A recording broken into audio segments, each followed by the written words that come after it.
The Metamorphosis, Franz Kafka, Chapter 1. One morning, as Gregor Samsa was waking up from anxious dreams, he discovered that in bed he had been changed into a monstrous vermin. He lay on his armor hard back and saw, as he lifted his head up a little, his brown, arched abdomen divided up into rigid bow-like sections. From this height the blanket, just about ready to slide off completely, could hardly stay in place. His numerous legs, pitifully thin in comparison to the rest of his circumference, flickered helplessly before his eyes. What's happened to me? He thought. It was no dream. His room, a proper room for a human being, only somewhat too small, lay quietly between the four well-known walls. Above the table, on which an unpacked collection of sample cloth goods was spread out, Samsa was a traveling salesman, hung the picture which he had cut out of an illustrated magazine a little while ago and set in a pretty gilt frame. It was a picture of a woman with a fur hat and a fur boa. She sat erect there, lifting up in the direction of the viewer a solid fur muff into which her entire forearm had disappeared. Gregor's glance then turned to the window. The dreary weather, their raindrops were falling audibly down on the metal window ledge, made him quite melancholy. Why don't I keep sleeping for a little while longer and forget all this foolishness? He thought. But this was entirely impractical, for he was used to sleeping on his right side, and in his present state he couldn't get himself into this position. No matter how hard he threw himself onto his right side, he always rolled again onto his back. He must have tried it 100 times, closing his eyes so that he would not have to see the wriggling legs, and gave up only when he began to feel a light, dull pain in his side which he had never felt before. Oh God! He thought, what a demanding job I've chosen. Day in, day out, on the road. The stresses of selling are much greater than the work going on at head office, and, in addition to that, I have to cope with the problems of traveling, the worries about train connections, irregular bad food, temporary and constantly changing human relationships which never come from the heart. To hell with it all. He felt a slight itching on the top of his abdomen. He slowly pushed himself on his back closer to the bedpost so that he could lift his head more easily, found the itchy part, which was entirely covered with small white spots. He did not know what to make of them and wanted to feel the place with a leg. But he retracted it immediately, for the contact felt like a cold shower all over him. He slid back again into his earlier position. This getting up early, he thought, makes a man quite idiotic. A man must have his sleep.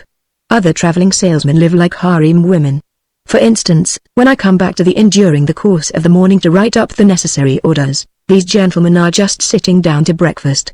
If I were to try that with my boss, I'd be thrown out on the spot. Still, who knows whether that mightn't be really good for me. If I didn't hold back for my parents' sake, I'd have quit ages ago. I would have gone to the boss and told him just what I think from the bottom of my heart. He would have fallen right off his desk. How weird it is to sit up at the desk and talk down to the employee from way up there. The boss has trouble hearing, so the employee has to step up quite close to him. Anyway, I haven't completely given up that hope yet. Once I've got together the money to pay off my parents' debt to him, that should take another 5 or 6 years, I'll do it for sure. Then I'll make the big break. In any case, right now I have to get up. My train leaves at 5 o'clock. He looked over at the alarm clock ticking away by the chest of drawers. Good God! He thought. It was 6:30, and the hands were going quietly on. It was past the half hour, already nearly 1:45. Could the alarm have failed to ring? One saw from the bed that it was properly set for 4 o'clock. Certainly it had rung. Yes, but was it possible to sleep through that noise which made the furniture shake? Now, it's true he'd not slept quietly, but evidently he'd slept all the more deeply. Still, what should he do now? The next train left at 7 o'clock. To catch that one, he would have to go in a mad rush. The sample collection wasn't packed up yet, and he really didn't feel particularly fresh and active. And even if he caught the train, there was no avoiding a blow-up with the boss, because the firm's errand boy would have waited for the 5 o'clock train and reported the news of his absence long ago. He was the boss's minion, without backbone or intelligence. Well then, what if he reported in sick? But that would be extremely embarrassing and suspicious, because during his 5 years' service Gregor hadn't been sick even once. The boss would certainly come with a doctor from the health insurance company and would reproach his parents for their lazy son and cut short all objections with the insurance doctor's comments. For him everyone was completely healthy but really lazy about work. And besides, would the doctor in this case be totally wrong? Apart from a really excessive drowsiness after the long sleep, Gregor in fact felt quite well and even had a really strong appetite. As he was thinking all this over in the greatest haste, Without being able to make the decision to get out of bed, the alarm clock was indicating exactly 7:15. There was a cautious knock on the door by the head of the bed. "Gregor," a voice called. It was his mother! "It's 7:15. Don't you want to be on your way?" The soft voice. Gregor was startled when he heard his voice answering. It was clearly and unmistakably his earlier voice, but in it was intermingled, as if from below, an irrepressibly painful squeaking, which left the words positively distinct only in the first moment and distorted them in the reverberation, so that one didn't know if one had heard correctly. Gregor wanted to answer in detail and explain everything, but in these circumstances he confined himself to saying, "Yes, yes, thank you mother. I'm getting up right away." Because of the wooden door, the change in Gregor's voice was not really noticeable outside, so his mother calmed down with this explanation and shuffled off. However, as a result of the short conversation, the other family members became aware that Gregor was unexpectedly still at home, and already his father was knocking on one side door, weakly but with his fist. "Gregor, Gregor," he called out, "what's going on?" And, after a short while, he urged him on again in a deeper voice, "Gregor, Gregor." At the other side door, however, his sister knocked lightly. "Gregor? Are you all right? Do you need anything?" Gregor directed answers in both directions. "I'll be ready right away." He made an effort with the most careful articulation and by inserting long pauses between the individual words to remove everything remarkable from his voice. His father turned back to his breakfast. However, the sister whispered, "Gregor, open the door, I beg you." Gregor had no intention of opening the door, but congratulated himself on his precaution, acquired from traveling, of locking all doors during the night, even at home. First he wanted to stand up quietly and undisturbed, get dressed, above all have breakfast, and only then consider further action, for he noticed this clearly by thinking things over in bed he would not reach a reasonable conclusion. He remembered that he had already often felt a light pain or other in bed, perhaps the result of an awkward lying position, which later turned out to be purely imaginary when he stood up, and he was eager to see how his present fantasies would gradually dissipate. That the change in his voice was nothing other than the onset of a real chill, an occupational illness of commercial travelers, of that he had not the slightest doubt. It was very easy to throw aside the blanket. He needed only to push himself up a little, and it fell by itself. But to continue was difficult, particularly because he was so unusually wide. He needed arms and hands to push himself upright. Instead of these, however, he had only many small limbs which were incessantly moving with very different motions and which, in addition, he was unable to control. If he wanted to bend one of them, then it was the first to extend itself, and if he finally succeeded doing what he wanted with this limb, in the meantime all the others, as if left free, moved around in an excessively painful agitation. "But I must not stay in bed uselessly," said Gregor to himself. At first he wanted to get out of bed with the lower part of his body, but this lower part which, by the way, he had not yet looked at and which he also couldn't picture clearly proved itself too difficult to move. The attempt went so slowly. When, having become almost frantic, he finally hurled himself forward with all his force and without thinking, he chose his direction incorrectly, and he hit the lower bedpost hard. The violent pain he felt revealed to him that the lower part of his body was at the moment probably the most sensitive. Thus, he tried to get his upper body out of the bed first and turned his head carefully toward the edge of the bed. He managed to do this easily, and in spite of its width and weight his body mass at last slowly followed the turning of his head. But as he finally raised his head outside the bed in the open air, he became anxious about moving forward any further in this manner, for if he allowed himself eventually to fall by this process, it would take a miracle to prevent his head from getting injured. And at all costs he must not lose consciousness right now. He preferred to remain in bed, however, after a similar effort, while he lay there again, sighing as before, and once again saw his small limbs fighting one another, if anything worse than earlier, and didn't see any chance of imposing quiet and order on this arbitrary movement. He told himself again that he couldn't possibly remain in bed and that it might be the most reasonable thing to sacrifice everything if there was even the slightest hope of getting himself out of bed in the process. At the same moment, however, he didn't forget to remind himself from time to time of the fact that calm, indeed the calmest reflection, might be better than the most confused decisions. At such moments, he directed his gaze as precisely as he could toward the window, but unfortunately there was little confident cheer to be had from a glance at the morning mist, which concealed even the other side of the narrow street. "It's already 7 o'clock," he told himself at the latest striking of the alarm clock, already 7 o'clock and still such a fog. And for a little while longer he lay quietly with weak breathing, as if perhaps waiting for normal and natural conditions to re-emerge out of the complete stillness. But then he said to himself, before it strikes 7:15, whatever happens I must be completely out of bed. Besides, by then someone from the office will arrive to inquire about me, because the office will open before 7 o'clock. And he made an effort then to rock his entire body length out of the bed with a uniform motion. If he let himself fall out of the bed in this way, his head, which in the course of the fall he intended to lift up sharply, would probably remain uninjured. His back seemed to be hard, nothing would really happen to that as a result of the fall. His greatest reservation was a worry about the loud noise which the fall must create and which presumably would arouse, if not fright, then at least concern on the other side of all the doors. However, it had to be tried. As Gregor was in the process of lifting himself half out of bed, the new method was more of a game than an effort. He needed only to rock with a constant rhythm. It struck him how easy all this would be if someone were to come to his aid. 2 strong people, he thought of his father and the servant girl, would have been quite sufficient. They would have only had to push their arms under his arched back to get him out of the bed, to bend down with their load, and then merely to exercise patience and care that he completed the flip onto the floor, where his diminutive legs would then, he hoped, acquire a purpose. Now, quite apart from the fact that the doors were locked, should he really call out for help? In spite of all his distress, he was unable to suppress a smile at this idea. He had already got to the point where, by rocking more strongly, he maintained his equilibrium with difficulty, and very soon he would finally have to decide, for in 5 minutes it would be 7:15. Then there was a ring at the door of the apartment. That's someone from the office, he told himself, and he almost froze while his small limbs only danced around all the faster. For one moment everything remained still. They aren't opening, Gregor said to himself, caught up in some absurd hope. But of course then, as usual, the servant girl with her firm tread went to the door and opened it.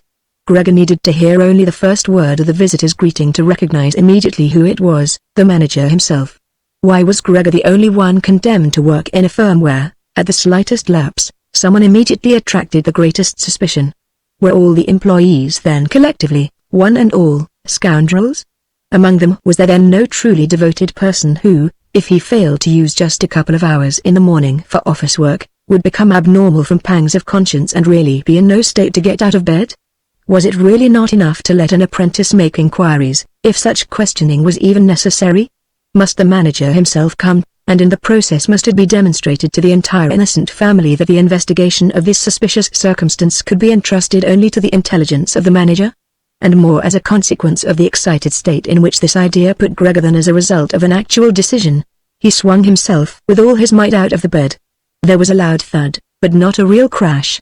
The fall was absorbed somewhat by the carpet and, in addition, his back was more elastic than Gregor had thought. For that reason the dull noise was not quite so conspicuous. But he had not held his head up with sufficient care and had hit it. He turned his head, irritated and in pain, and rubbed it on the carpet. "Something has fallen in there," said the manager in the next room on the left. Gregor tried to imagine to himself whether anything similar to what was happening to him today could have also happened at some point to the manager. At least one had to concede the possibility of such a thing. However, as if to give a rough answer to this question, the manager now, with a squeak of his polished boots, took a few determined steps in the next room. From the neighboring room on the right the sister was whispering to inform Gregor, "Gregor, the manager is here." "I know," said Gregor to himself. But he did not dare make his voice loud enough so that his sister could hear. "Gregor," his father now said from the neighboring room on the left, "Mr. Manager has come and is asking why you have not left on the early train.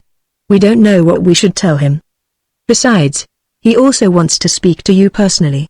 So please open the door. He will be good enough to forgive the mess in your room." In the middle of all this, the manager called out in a friendly way, "Good morning, Mr. Samsa." "He is not well," said his mother to the manager, while his father was still talking at the door. "He is not well, believe me, Mr. Manager. Otherwise how would Gregor miss a train? The young man has nothing in his head except business. I'm almost angry that he never goes out at night. Right now he's been in the city 8 days, but he's been at home every evening. He sits here with us at the table and reads the newspaper quietly or studies his travel schedules. It's quite a diversion for him to busy himself with fretwork. For instance, he cut out a small frame over the course of 2 or 3 evenings. You'd be amazed how pretty it is. It's hanging right inside the room. You'll see it immediately, as soon as Gregor opens the door. Anyway, I'm happy that you're here, Mr. Manager. by ourselves, we would never have made Gregor open the door.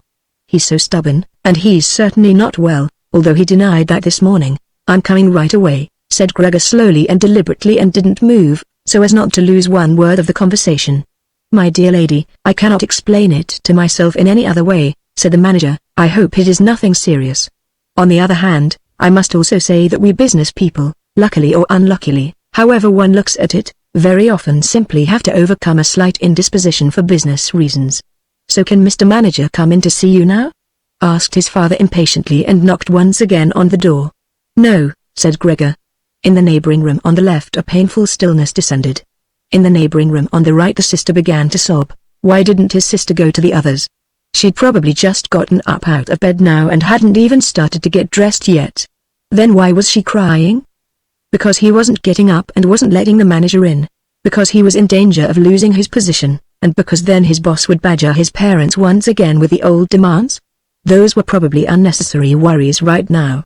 Gregor was still here and wasn't thinking at all about abandoning his family.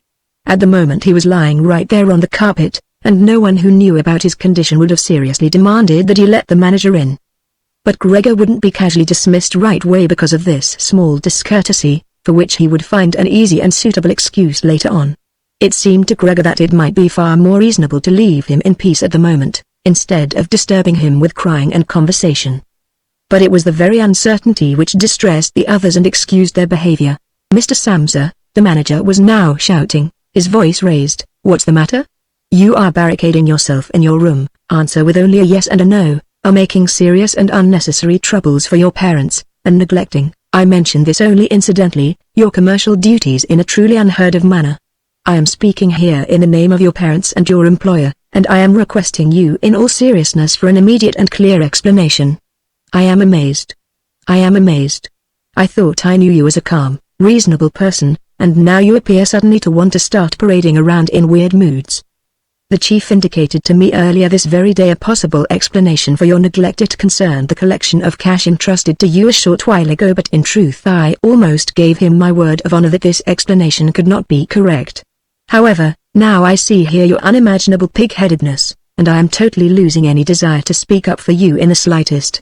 And your position is not at all the most secure. Originally I intended to mention all this to you privately, but since you are letting me waste my time here uselessly, I don't know why the matter shouldn't come to the attention of your parents. Your productivity has also been very unsatisfactory recently. Of course, it's not the time of year to conduct exceptional business, we recognize that, but a time of year for conducting no business, there is no such thing at all, Mr. Samsa, and such a thing must never be. But Mr. Manager, called Gregor, beside himself and, in his agitation, forgetting everything else, I'm opening the door immediately, this very moment. A slight indisposition, a dizzy spell, has prevented me from getting up. I'm still lying in bed right now. But I'm quite refreshed once again. I'm in the midst of getting out of bed. Just have patience for a short moment.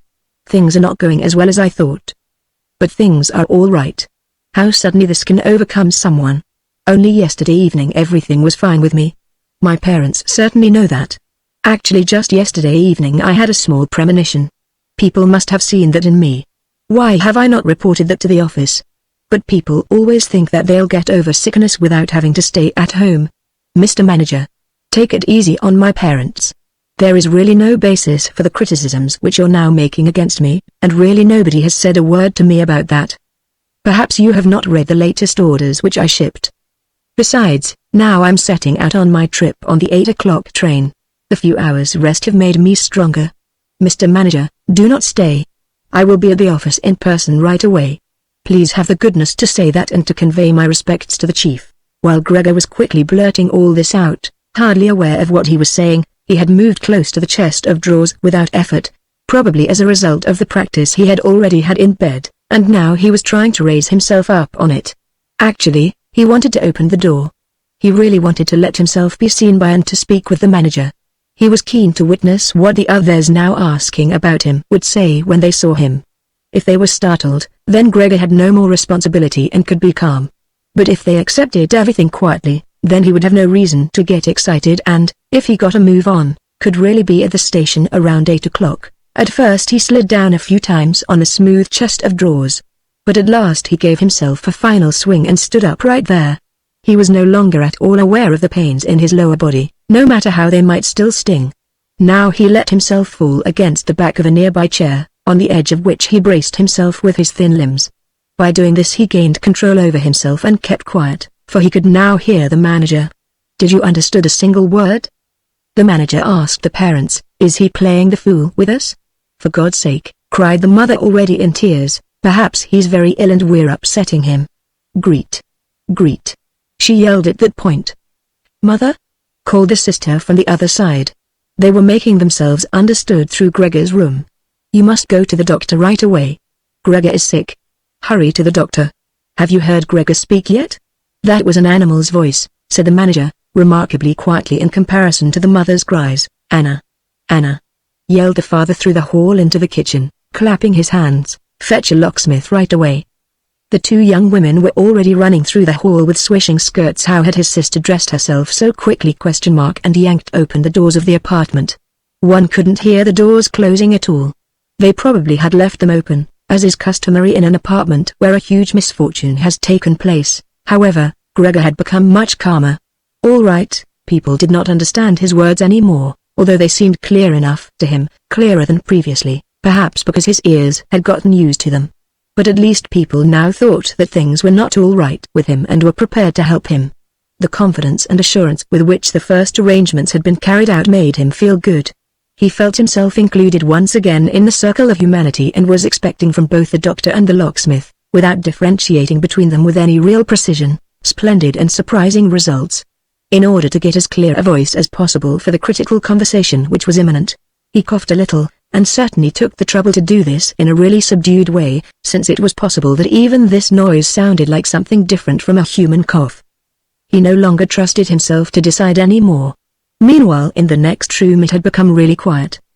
Perhaps his parents were sitting with the manager at the table whispering, perhaps they were all leaning against the door listening. Gregor pushed himself slowly towards the door, with the help of the easy chair, let go of it threw himself against the door, held himself upright against it. The balls of his tiny limbs had a little sticky stuff on them and rested them momentarily from his exertion. Then he made an effort to turn the key in the lock with his mouth. Unfortunately it seemed that he had no real teeth. How then was he to grab hold of the key? But to make up for that his jaws were naturally very strong. With their help he managed to get the key really moving. He didn't notice that he was obviously inflicting some damage on himself, for a brown fluid came out of his mouth, flowed over the key, and dripped onto the floor. "Just listen for a moment," said the manager in the next room. "He's turning the key." For Gregor that was a great encouragement. But they all should have called out to him, including his father and mother. "Come on, Gregor," they should have shouted. "Keep going, keep working on the lock." Imagining that all his efforts were being followed with suspense, he bit down frantically on the key with all the force he could muster. As the key turned more, he danced around the lock. Now he was holding himself upright only with his mouth, and he had to hang on to the key or then press it down again with the whole weight of his body, as necessary. The quite distinct click of the lock as it finally snapped really woke Gregor up. Breathing heavily he said to himself, "So I didn't need the locksmith," and he sat his head against the door handle to open the door completely. Because he had to open the door in this way, it was already open very wide without him yet being really visible. He first had to turn himself slowly around the edge of the door, very carefully, of course, if he didn't want to fall awkwardly on his back right at the entrance into the room. He was still preoccupied with this difficult movement and had no time to pay attention to anything else, when he heard the manager exclaim aloud, "Oh!" It sounded like the wind whistling, and now he saw him, nearest to the door, pressing his hand against his open mouth and moving slowly back, as if an invisible constant force was pushing him away. His mother, in spite of the presence of the manager, she was standing here with her hair sticking up on end, still a mess from the night, was looking at his father with her hands clasped. She then went 2 steps towards Gregor and collapsed right in the middle of her skirts, which were spread out all around her, her face sunk on her breast, completely concealed. His father clenched his fist with a hostile expression, as if he wished to push Gregor back into his room, then looked uncertainly around the living room, covered his eyes with his hands, and cried so that his mighty breast shook. At this point Gregor did not take one step into the room, but leaned his body from the inside against the firmly bolted wing of the door, so that only half his body was visible, as well as his head, tilted sideways, with which he peeped over at the others. Meanwhile it had become much brighter. Standing out clearly from the other side of the street was a part of the endless grey-black house situated opposite it was a hospital with its severe regular windows breaking up the facade. The rain was still coming down, but only in large individual drops visibly and firmly thrown down one by one onto the ground. The breakfast dishes were standing piled around on the table, because for his father breakfast was the most important meal time in the day, which he prolonged for hours by reading various newspapers. Directly across on the opposite wall hung a photograph of Gregor from the time of his military service. It was a picture of him as a lieutenant, as he, smiling and worry-free, with his hand on his sword, demanded respect for his bearing and uniform. The door to the hall was ajar, and since the door to the apartment was also open, one could see out into the landing of the apartment and the start of the staircase going down. "Now," said Gregor, well aware that he was the only one who had kept his composure. "I'll get dressed right away, pack up the collection of samples, and set off. You'll allow me to set out on my way, will you not? You see, Mr. Manager, I am not pig-headed, and I am happy to work. Traveling is exhausting, but I couldn't live without it." "Where are you going, Mr. Manager?" "To the office?" "Really? Will you report everything truthfully? A person can be incapable of work momentarily, but that's precisely the best time to remember the earlier achievements and to consider that later, after the obstacles have been shoved aside, the person will work all the more eagerly and intensely. I am really so indebted to Mr. Chief, you know that perfectly well. On the other hand, I am concerned about my parents and my sister. I'm in a fix, but I'll work myself out of it again. Don't make things more difficult for me than they already are. Speak up on my behalf in the office. People don't like traveling salesmen. I know that. People think they earn pots of money and thus lead a fine life. People don't even have any special reason to think through this judgment more clearly. But you, Mr. Manager, you have a better perspective on what's involved than other people, even, I tell you in total confidence, a better perspective than Mr. Chairman himself, who in his capacity as the employer may let his judgment make casual mistakes at the expense of an employee. You also know well enough that the traveling salesman who is outside the office almost the entire year can become so easily a victim of gossip, coincidences, and groundless complaints, against which it's impossible for him to defend himself, since for the most part he doesn't hear about them at all, and only then when he's exhausted after finishing a trip and at home gets to feel in his own body the nasty consequences, which can't be thoroughly explored back to their origins. Mr. Manager, don't leave without speaking a word telling me that you'll at least concede that I'm a little in the right." But at Gregor's first words the manager had already turned away, and now he looked back at Gregor over his twitching shoulders with pursed lips. During Gregor's speech he was not still for a moment but kept moving away towards the door, without taking his eyes off Gregor, but really gradually, as if there was a secret ban on leaving the room. He was already in the hall, and given the sudden movement with which he finally pulled his foot out of the living room, one could have believed that he had just burned the sole of his foot. In the hall, however, he stretched his right hand out away from his body towards the staircase, as if some truly supernatural relief was waiting for him there. Gregor realized that he must not under any circumstances allow the manager to go away in this frame of mind, especially if his position in the firm was not to be placed in the greatest danger. His parents did not understand all this very well. Over the long years, they had developed the conviction that Gregor was set up for life in his firm and, in addition, they had so much to do nowadays with their present troubles that all foresight was foreign to them. But Gregor had this foresight. The manager must be held back, calmed down, convinced, and finally won over.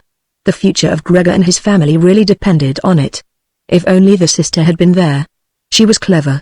She had already cried while Gregor was still lying quietly on his back. And the manager, this friend of the ladies, would certainly let himself be guided by her.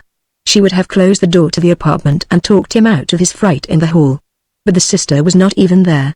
Gregor must deal with it himself, without thinking that as yet he didn't know anything about his present ability to move and that his speech probably had once again not been understood. He left the wing of the door, pushed himself through the opening, and wanted to go over to the manager, who was already holding tight onto the handrail with both hands on the landing in a ridiculous way.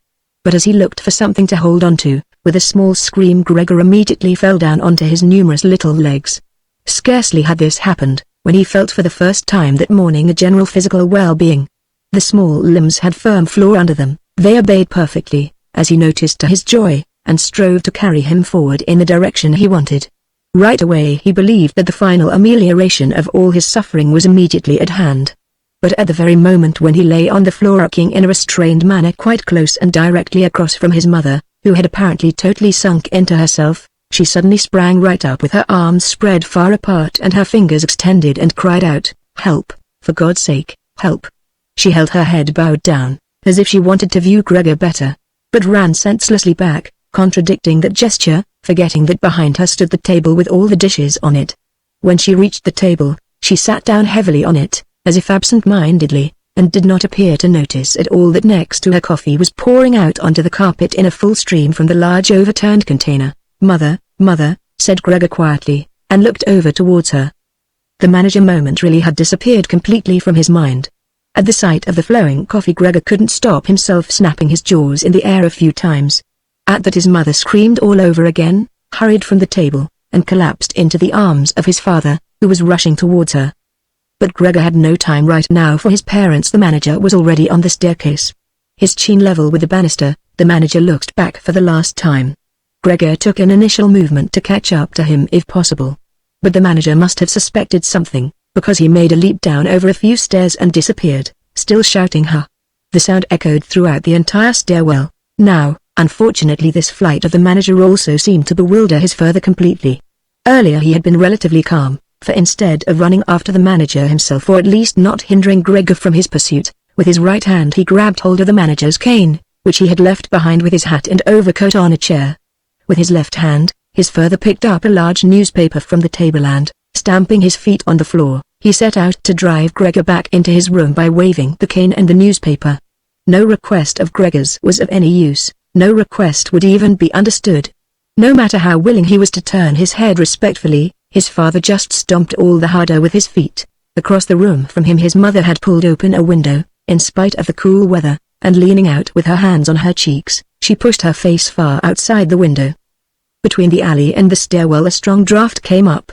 The curtains on the window flew around. The newspapers on the table swished, and individual sheets fluttered down over the floor. The father relentlessly pressed forward, pushing out sibilants, like a wild man. Now, Gregor had no practice at all in going backwards. It was really very slow going. If Gregor only had been allowed to turn himself around, he would have been in his room right away, but he was afraid to make his father impatient by the time-consuming process of turning around, and each moment he faced the threat of a mortal blow on his back or his head from the cane in his father's hand. Finally Gregor had no other option, for he noticed with horror that he did not understand yet how to maintain his direction going backwards. And so he began, amid constantly anxious sideways glances in his father's direction, to turn himself around as quickly as possible, although in truth this was only done very slowly. Perhaps his father noticed his good intentions, for he did not disrupt Gregor in this motion, but with the tip of the cane from a distance he even directed Gregor's rotating movement here and there. If only his father had not hissed so unbearably. Because of that Gregor totally lost his head. He was already almost totally turned around, when, always with this hissing in his ear, he just made a mistake and turned himself back a little. But when he finally was successful in getting his head in front of the door opening, it became clear that his body was too wide to go through any further. Naturally his father, in his present mental state, had no idea of opening the other wing of the door a bit to create a suitable passage for Gregor to get through. His single fixed thought was that Gregor must get into his room as quickly as possible. He would never have allowed the elaborate preparations that Gregor required to orient himself and thus perhaps get through the door. On the contrary, as if there were no obstacle and with a peculiar noise, he now drove Gregor forwards. Behind Gregor the sound at this point was no longer like the voice of only a single father. Now it was really no longer a joke, and Gregor forced himself, come what might, into the door. One side of his body was lifted up. He lay at an angle in the door opening. His one flank was sore with the scraping. On the white door ugly blotches were left. Soon he was stuck fast and would have not been able to move any more on his own. The tiny legs on one side hung twitching in the air above, and the ones on the other side were pushed painfully into the floor. Then his father gave him one really strong liberating push from behind, and he scurried, bleeding severely, far into the interior of his room. The door was slammed shut with a cane, and finally it was quiet. Chapter 2. Gregor first woke up from his heavy swoon-like sleep in the evening twilight. He would certainly have woken up soon afterwards without any disturbance, for he felt himself sufficiently rested and wide awake, although it appeared to him as if a hurried step and a cautious closing of the door to the hall had aroused him. Light from the electric street lamps lay pale here and there on the ceiling and on the higher parts of the furniture, but underneath around Gregor it was dark. He pushed himself slowly toward the door, still groping awkwardly with his feelers, which he now learned to value for the first time, to check what was happening there. His left side seemed one single long and pleasantly stretched scar, and he really had to hobble on his 2 rows of legs. In addition, one small leg had been seriously wounded in the course of the morning incident. It was almost a miracle that only one had been hurt and dragged lifelessly behind. By the door he first noticed what had really lured him there. It was the smell of something to eat. A bowl stood there, filled with sweetened milk, in which swam tiny pieces of white bread. He almost laughed with joy, for he now had a much greater hunger than in the morning, and he immediately dipped his head almost up to and over his eyes down into the milk. But he soon drew it back again in disappointment, not just because it was difficult for him to eat on account of his delicate left side. He could eat only if his entire panting body worked in a coordinated way, but also because the milk, which otherwise was his favorite drink and which his sister had certainly placed there for that reason, did not appeal to him at all. He turned away from the bowl almost with aversion and crept back into the middle of the room. In the living room, as Gregor saw through the crack in the door, the gas was lit, but where, on other occasions at this time of day, his father was accustomed to read the afternoon newspaper in a loud voice to his mother and sometimes also to his sister, at the moment no sound was audible. Now, perhaps this reading aloud, about which his sister had always spoken and written to him, had recently fallen out of their general routine. But it was so still all around, in spite of the fact that the apartment was certainly not empty. "What a quiet life the family leads," said Gregor to himself, and, as he stared fixedly out in front of him into the darkness, he felt a great pride that he had been able to provide such a life in a beautiful apartment like this for his parents and his sister. But how would things go if now all tranquility, all prosperity, all contentment should come to a horrible end? In order not to lose himself in such thoughts, Gregor preferred to set himself moving, so he moved up and down in his room. Once during the long evening one side door and then the other door was opened just a tiny crack and quickly closed again. Someone presumably needed to come in but had then thought better of it. Gregor immediately took up a position by the living room door, determined to bring in the hesitant visitor somehow or other, or at least to find out who it might be. But now the door was not opened any more, and Gregor waited in vain. Earlier, when the door had been barred, they had all wanted to come in to him. Now, when he had opened one door and when the others had obviously been opened during the day, no one came any more, and the keys were stuck in the locks on the outside. The light in the living room was turned off only late at night, and now it was easy to establish that his parents and his sister had stayed awake all this time, for one could hear clearly as all 3 moved away on tiptoe. Now it was certain that no one would come into Gregor any more until the morning. Thus, he had a long time to think undisturbed about how he should reorganize his life from scratch. But the high, open room, in which he was compelled to lie flat on the floor, made him anxious, without his being able to figure out the reason, for he had lived in the room for 5 years. With a half-unconscious turn and not without a slight shame he scurried under the couch, where, in spite of the fact that his back was a little cramped and he could no longer lift up his head, he felt very comfortable and was sorry only that his body was too wide to fit completely under it. There he remained the entire night, which he spent partly in a state of semi-sleep, out of which his hunger constantly woke him with a start, but partly in a state of worry and murky hopes, which all led to the conclusion that for the time being he would have to keep calm and with patience and the greatest consideration for his family tolerate the troubles which in his present condition he was now forced to cause them. Already early in the morning, it was still almost night. Gregor had an opportunity to test the power of the decisions he had just made, for his sister, almost fully dressed, opened the door from the hall into his room and looked eagerly inside. She did not find him immediately, but when she noticed him under the couch, he had to be somewhere or other, for he could hardly fly away. She got such a shock that, without being able to control herself, she slammed the door shut once again from the outside. However, as if she was sorry for her behavior, she immediately opened the door again and walked in on her tiptoes, as if she was in the presence of a serious invalid or a total stranger. Gregor had pushed his head forward just to the edge of the couch and was observing her. Would she really notice that he had left the milk standing, not indeed from any lack of hunger, and would she bring in something else to eat more suitable for him? If she did not do it on her own, he would sooner starve to death than call her attention to the fact, although he had a really powerful urge to move beyond the couch, throw himself at his sister's feet, and beg her for something or other good to eat. But his sister noticed right away with astonishment that the bowl was still full, with only a little milk spilled around it.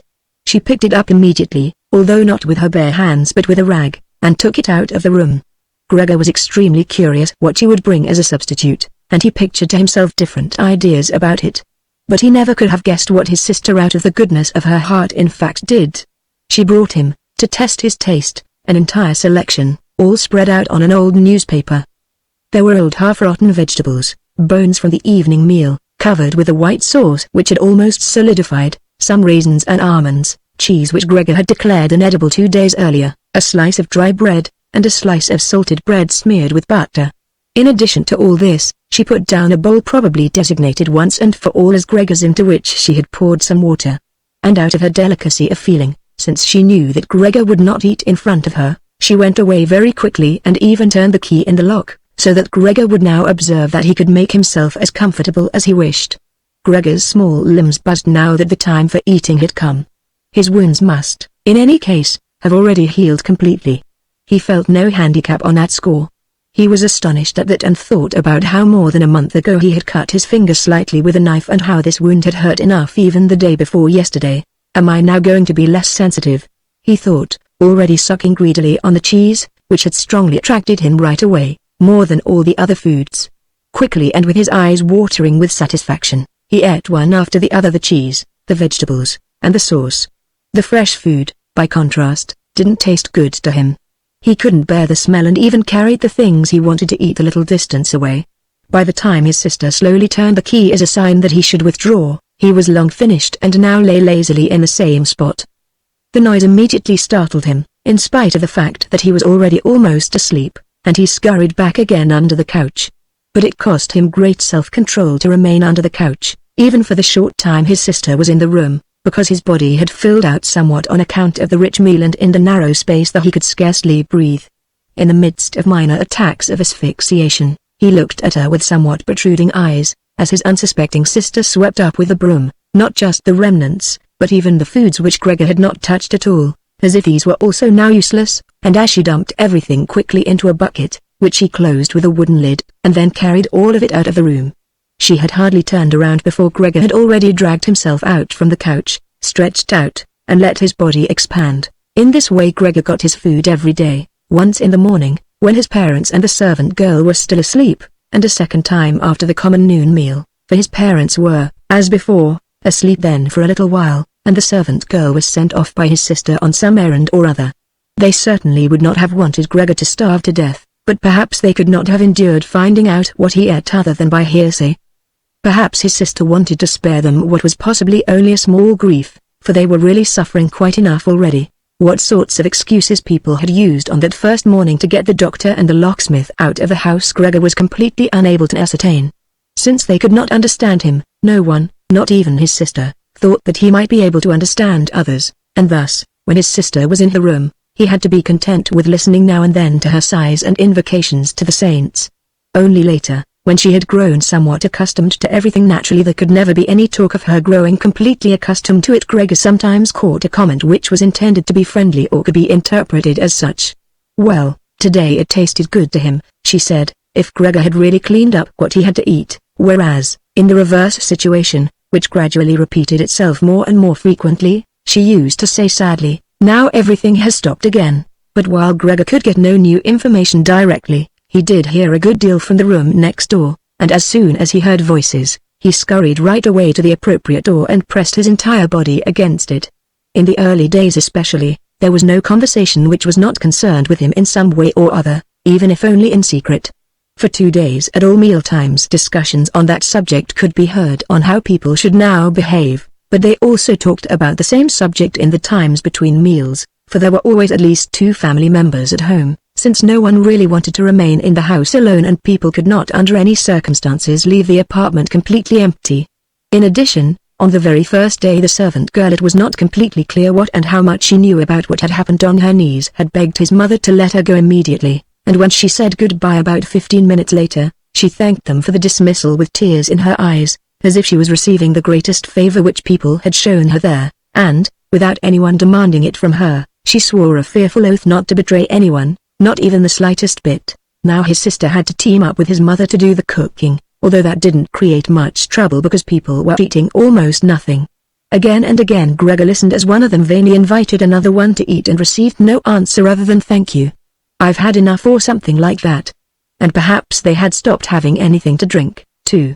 His sister often asked his father whether he wanted to have a beer and gladly offered to fetch it herself, and when his father was silent, she said, in order to remove any reservations he might have, that she could send the caretaker's wife to get it. But then his father finally said a resounding no, and nothing more would be spoken about it. Already during the first day his father laid out all the financial circumstances and prospects to his mother and to his sister as well.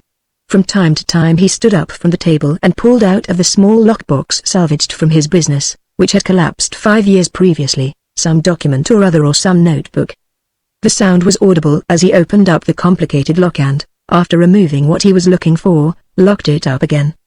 These explanations by his father were, in part, the first enjoyable thing that Gregor had the chance to listen to since his imprisonment.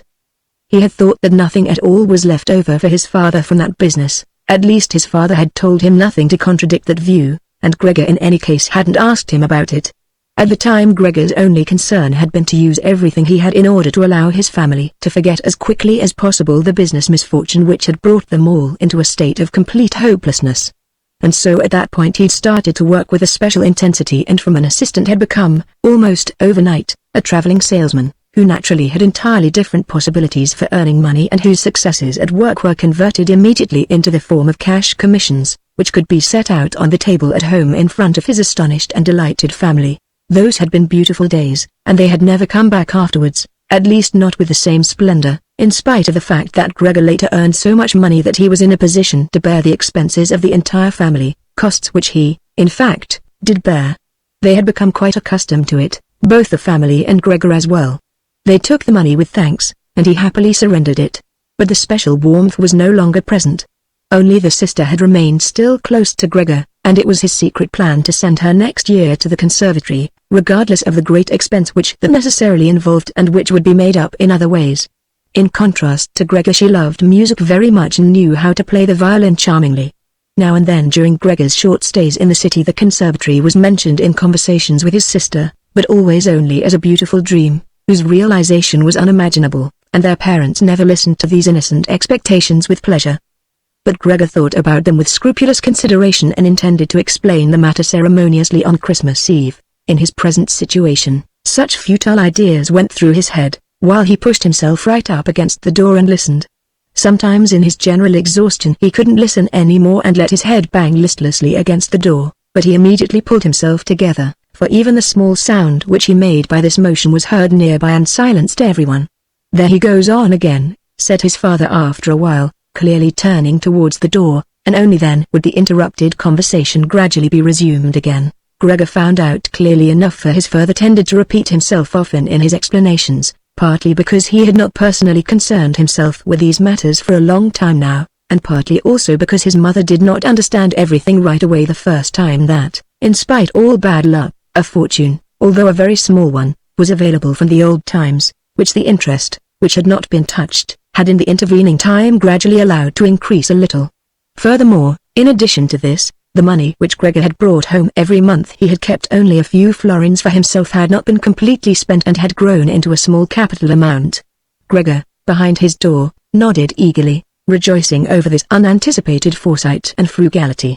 True, with this excess money, he could have paid off more of his father's debt to his employer and the day on which he could be rid of this position would have been a lot closer, but now things were doubtless better the way his father had arranged them. At the moment, however, this money was not nearly sufficient to permit the family to live on the interest payments. Perhaps it would be enough to maintain the family for 1 or at most 2 years, that's all. Thus, it only added up to an amount which one should not really draw upon and which must be set aside for an emergency. But the money to live on had to be earned. Now, although his father was old, he was a healthy man who had not worked at all for 5 years and thus could not be counted on for very much. He had in these 5 years, the first holidays of his trouble-filled but unsuccessful life, put on a good deal of fat and thus had become really heavy. And should his old mother now perhaps work for money, a woman who suffered from asthma, for whom wandering through the apartment even now was a great strain and who spent every second day on the sofa by the open window laboring for breath? Should his sister earn money, a girl who was still a 17-year-old child whose earlier lifestyle had been so very delightful that it had consisted of dressing herself nicely, sleeping in late, helping around the house, taking part in a few modest enjoyments and, above all, playing the violin? When it came to talking about this need to earn money, at first Gregor went away from the door and threw himself on the cool leather sofa beside the door, for he was quite hot from shame and sorrow. Often he lay there all night long. He didn't sleep a moment and just scratched on the leather for hours at a time. He undertook the very difficult task of shoving a chair over to the window. Then he crept up on the windowsill and, braced in the chair, leaned against the window to look out, obviously with some memory or other of the satisfaction which that used to bring him in earlier times. Actually, from day to day he perceived things with less and less clarity, even those a short distance away, the hospital across the street, the all too frequent sight of which he had previously cursed, was not visible at all anymore, and if he had not been precisely aware that he lived in the quiet but completely urban Charlotte Street, he could have believed that from his window he was peering out at a featureless wasteland, in which the grey heaven and the grey earth had merged and were indistinguishable. His attentive sister must have observed a couple of times that the chair stood by the window. Then, after cleaning up the room, each time she pushed the chair back right against the window, and from now on she even left the inner casement open. If Gregor had only been able to speak to his sister and thank her for everything that she had to do for him, he would have tolerated her service more easily. As it was, he suffered under it. The sister admittedly sought to cover up the awkwardness of everything as much as possible, and, as time went by, she naturally got more successful at it. But with the passing of time Gregor also came to understand everything more precisely. Even her entrance was terrible for him. As soon as she entered, she ran straight to the window, without taking the time to shut the door, in spite of the fact that she was otherwise very considerate in sparing anyone the sight of Gregor's room, and yanked the window open with eager hands, as if she was almost suffocating, and remained for a while by the window breathing deeply, even when it was still so cold. With this running and noise she frightened Gregor twice every day. The entire time he trembled under the couch, and yet he knew very well that she would certainly have spared him gladly if it had only been possible to remain with the window closed in a room where Gregor lived. On one occasion about 1 month had already gone by since Gregor's transformation, and there was now no particular reason any more for his sister to be startled at Gregor's appearance. She arrived a little earlier than usual and came upon Gregor as he was still looking out the window, immobile and well positioned to frighten someone. It would not have come as a surprise to Gregor if she had not come in, since his position was preventing her from opening the window immediately. But she not only did not step inside, she even retreated and shut the door. A stranger really might have concluded from this that Gregor had been lying in wait for her and wanted to bite her. Of course, Gregor immediately concealed himself under the couch, but he had to wait until the noon meal before his sister returned, and she seemed much less calm than usual. From this he realized that his appearance was still constantly intolerable to her and must remain intolerable in future, and that she really had to exert a lot of self-control not to run away from a glimpse of only the small part of his body which stuck out from under the couch.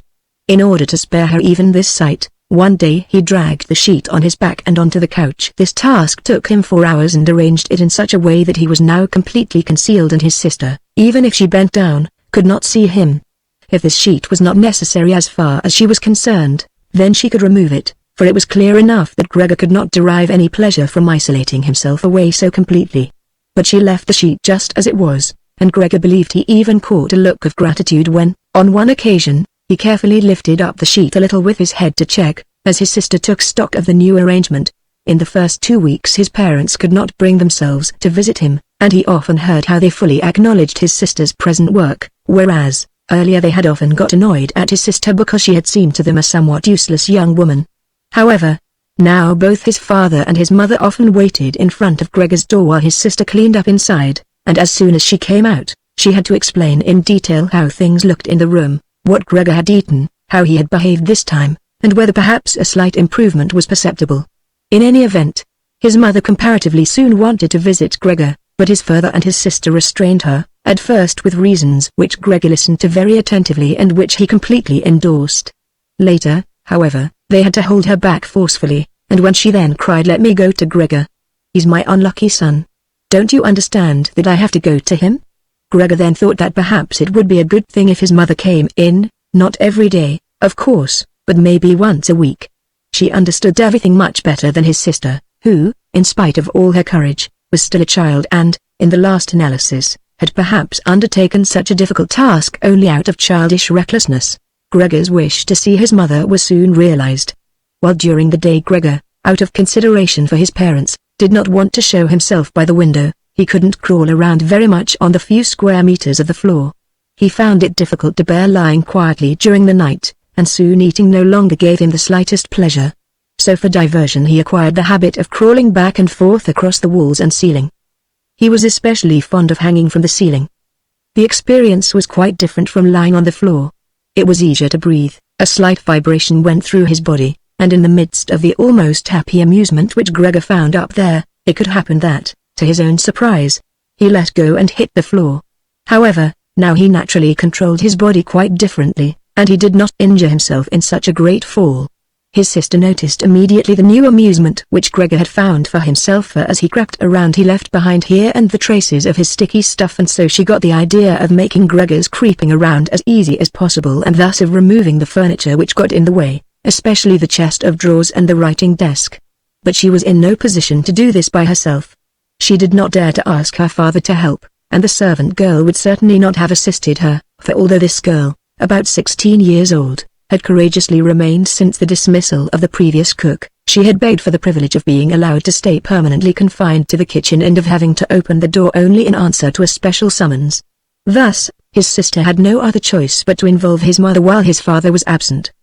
His mother approached Gregor's room with cries of excited joy, but she fell silent at the door. Of course, his sister first checked whether everything in the room was in order. Only then did she let his mother walk in. In great haste Gregor had drawn the sheet down even further and wrinkled it more. The whole thing really looked just like a coverlet thrown carelessly over the couch. On this occasion, Gregor held back from spying out from under the sheet.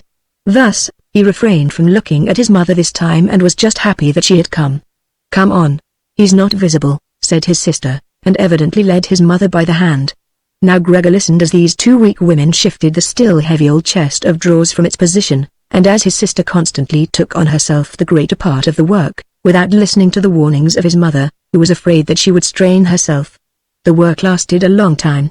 After about a quarter of an hour had already gone by, his mother said it would be better if they left the chest of drawers where it was, because, in the first place, it was too heavy. They would not be finished before his father's arrival, and leaving the chest of drawers in the middle of the room would block all Gregor's pathways. But, in the second place, they could not be certain that Gregor would be pleased with the removal of the furniture. To her the reverse seemed to be true. The sight of the empty walls pierced her right to the heart, and why should Gregor not feel the same, since he had been accustomed to the room furnishings for a long time and in an empty room would feel himself abandoned?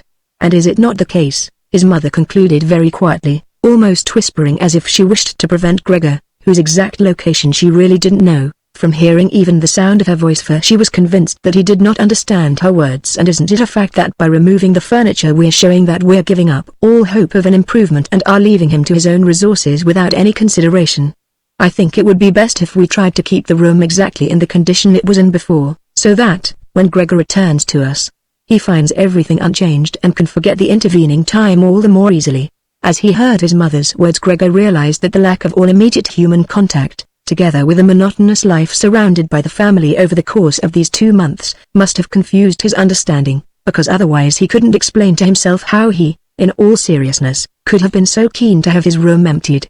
Was he really eager to let the warm room, comfortably furnished with pieces he had inherited, be turned into a cavern in which he would, of course, then be able to crawl about in all directions without disturbance, but at the same time with a quick and complete forgetting of his human past as well? Was he then at this point already on the verge of forgetting, and was it only the voice of his mother, which he had not heard for a long time, that had aroused him? Nothing was to be removed, everything must remain. In his condition he could not function without the beneficial influences of his furniture. And if the furniture prevented him from carrying out his senseless crawling about all over the place, then there was no harm in that, but rather a great benefit. But his sister unfortunately thought otherwise. She had grown accustomed, certainly not without justification, so far as the discussion of matters concerning Gregor was concerned, to act as an special expert with respect to their parents, and so now the mother's advice was for his sister sufficient reason to insist on the removal, not only of the chest of drawers and the writing desk, which were the only items she had thought about at first, but also of all the furniture, with the exception of the indispensable couch. Of course, it was not only childish defiance and her recent very unexpected and hard-won self-confidence which led her to this demand. She had also actually observed that Gregor needed a great deal of room to creep about. The furniture, on the other hand, as far as one could see, was not of the slightest use. But perhaps the enthusiastic sensibility of young women of her age also played a role. This feeling sought release at every opportunity, and with it Greet now felt tempted to want to make Gregor's situation even more terrifying, so that then she would be able to do even more for him than now. For surely no one except Greet would ever trust themselves to enter a room in which Gregor ruled the empty walls all by himself. And so she did not let herself be dissuaded from her decision by her mother, who in this room seemed uncertain of herself in her sheer agitation and soon kept quiet, helping his sister with all her energy to get the chest of drawers out of the room. Now, Gregor could still do without the chest of drawers if need be, but the writing desk really had to stay. And scarcely had the women left the room with the chest of drawers, groaning as they pushed it, when Gregor stuck his head out from under the sofa to take a look how he could intervene cautiously and with as much consideration as possible. But unfortunately it was his mother who came back into the room first, while Greet had her arms wrapped around the chest of drawers in the next room and was rocking it back and forth by herself, without moving it from its position. His mother was not used to the sight of Gregor. He could have made her ill, and so, frightened, Gregor scurried backwards right to the other end of the sofa, but he could no longer prevent the sheet from moving forward a little. That was enough to catch his mother's attention. She came to a halt, stood still for a moment, and then went back to Greet. Although Gregor kept repeating to himself over and over that really nothing unusual was going on, that only a few pieces of furniture were being rearranged, he soon had to admit to himself that the movements of the women to and fro, their quiet conversations, and the scratching of the furniture on the floor affected him like a great swirling commotion on all sides, and, so firmly was he pulling in his head and legs and pressing his body into the floor, he had to tell himself unequivocally that he wouldn't be able to endure all this much longer. They were cleaning out his room, taking away from him everything he cherished. They had already dragged out the chest of drawers in which the fret saw and other tools were kept, and they were now loosening the writing desk which was fixed tight to the floor, the desk on which he, as a business student, a school student, indeed even as an elementary school student, had written out his assignments. At that moment he really didn't have any more time to check the good intentions of the two women, whose existence he had in any case almost forgotten, because in their exhaustion they were working really silently, and the heavy stumbling of their feet was the only sound to be heard. And so he scuttled out. The women were just propping themselves up on the writing desk in the next room in order to take a breather, changing the direction of his path 4 times. He really didn't know what he should rescue first. Then he saw hanging conspicuously on the wall, which was otherwise already empty, the picture of the woman dressed in nothing but fur.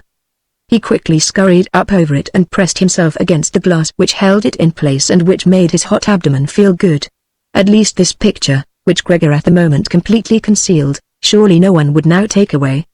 He twisted his head towards the door of the living room to observe the women as they came back in. They had not allowed themselves very much rest and were coming back right away. Greet had placed her arm around her mother and held her tightly. "So what shall we take now?"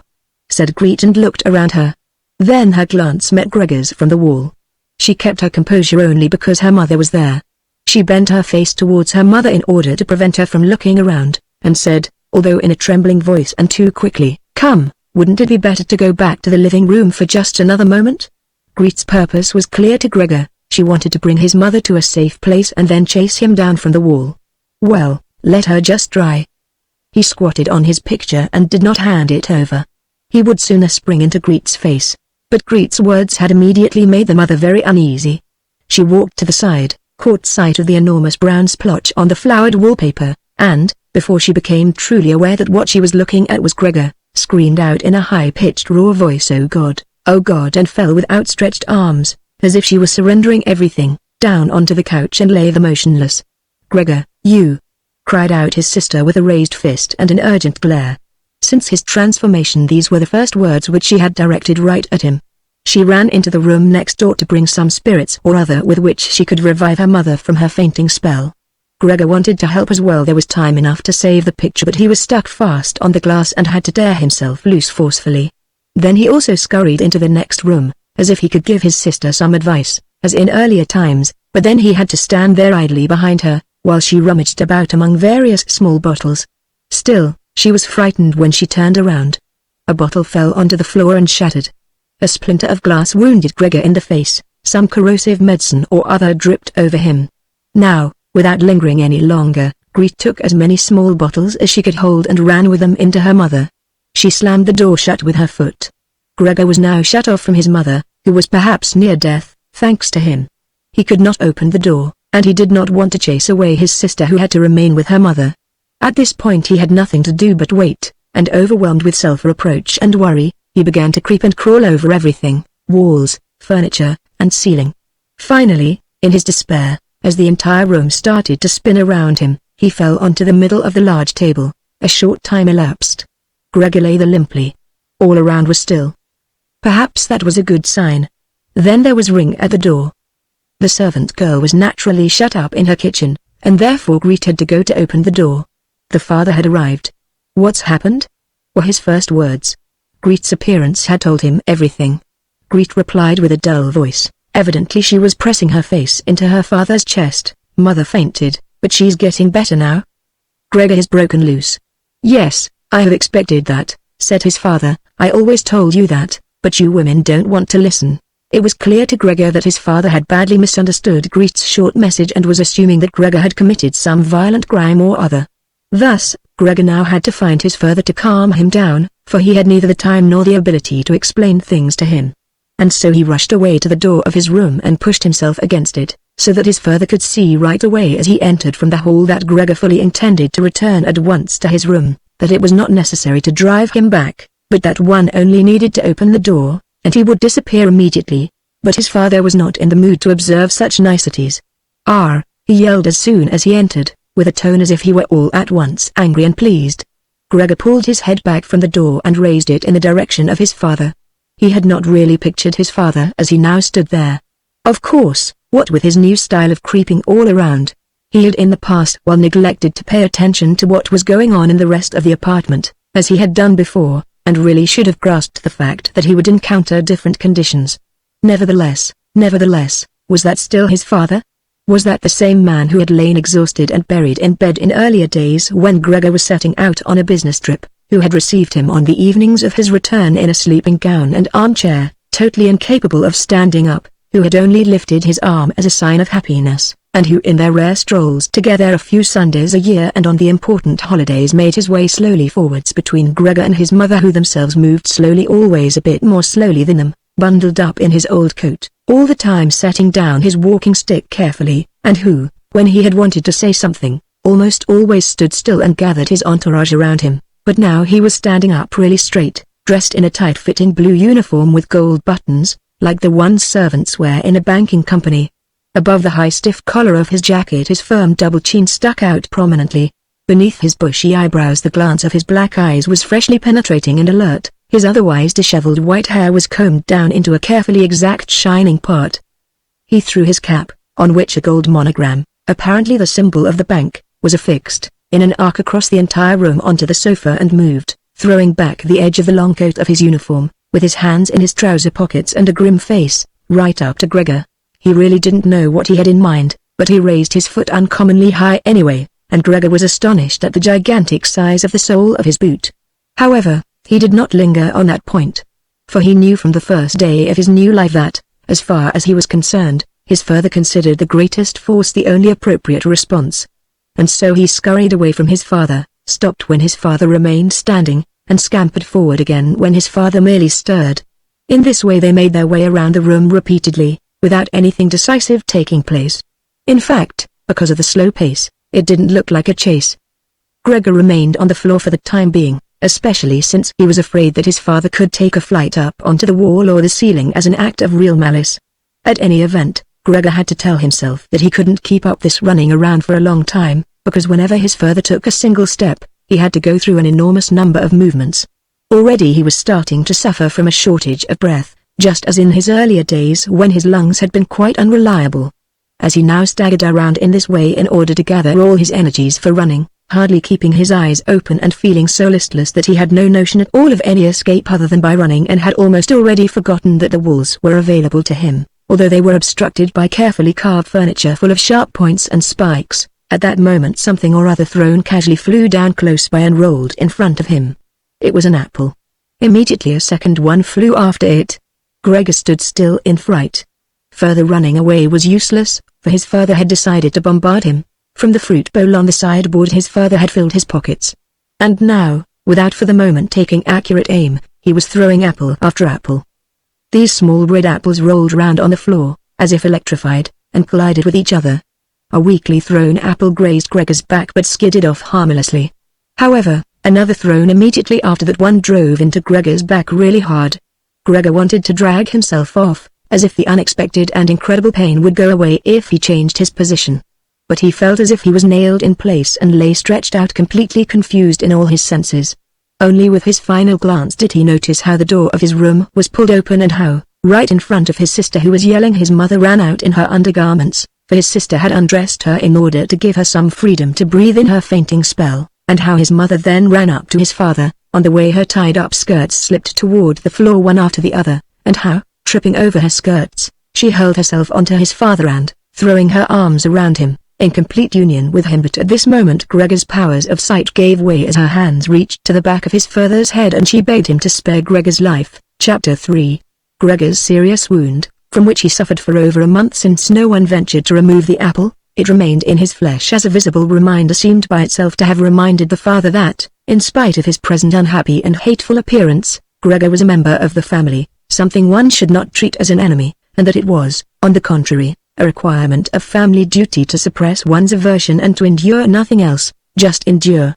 And if through his wound Gregor had now apparently lost for good his ability to move and for the time being needed many minutes to crawl across his room, like an aged invalid so far as creeping up high was concerned, that was unimaginable. Nevertheless, for this worsening of his condition, in his opinion, he did get completely satisfactory compensation, because every day towards evening the door to the living room, which he was in the habit of keeping a sharp eye on even 1 or 2 hours beforehand, was opened, so that he, lying down in the darkness of his room, invisible from the living room, could see the entire family at the illuminated table and listen to their conversation, to a certain extent with their common permission, a situation quite different from what had happened before. Of course, it was no longer the animated social interaction of former times, which Gregor in small hotel rooms had always thought about with a certain longing, when, tired out, he had had to throw himself into the damp bedclothes.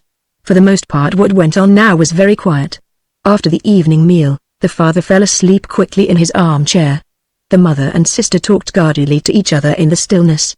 Bent far over, the mother sewed fine undergarments for a fashion shop.